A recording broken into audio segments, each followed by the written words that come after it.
टिटवीची भूमिका करणारे जनार्दन चोपडेकर यांच्यासाठी 50 रुपयाचं पारितोषिक आहे. त्याचप्रमाणे भास्कर वैद्य यांच्यासाठी बहुमूल्य असं 100 रुपयाचं पारितोषिक दिलंय. सदर नायकांचे आभार मानून जय संतोषी माता दशावतार नाट्यमंडळाच्या वतीनं बहुमूल्य भास्कर वैद्यांच्या आश्रयाचा आनंद करतो. हे नारायण, काय पाहतो आहे?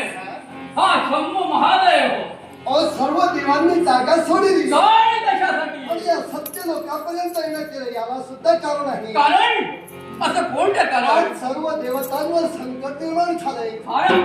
संकट एक टिटवी पक्षी हा.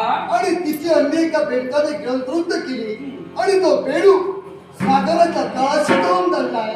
आता सागरच्या देवतांतील खटक असताना त्या टिटवीच्या बाजूला महापराक्रमी असा गरुड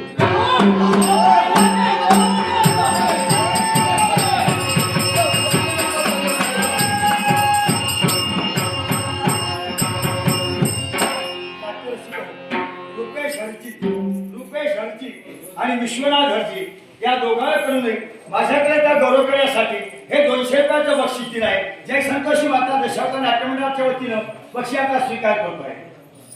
त्याप्रमाणे कैलासवासी सौ अर्चना वैद्यच्या स्मरणार्थ पांडुरंग नाईक याने 100 रुपयाचं बक्षीस दिलं आहे.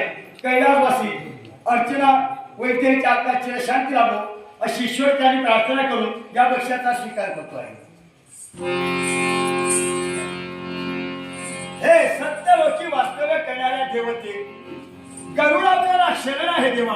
आहे आशीर्वाद. विरंची सारे देव देवता तुम्ही एकत्र आहात आणि अशा देवतांची उपस्थिती एका स्थळी एका जागी झाली आणि अशा वेळी गरुड आपल्या चरणापर्यंत पोहोचला.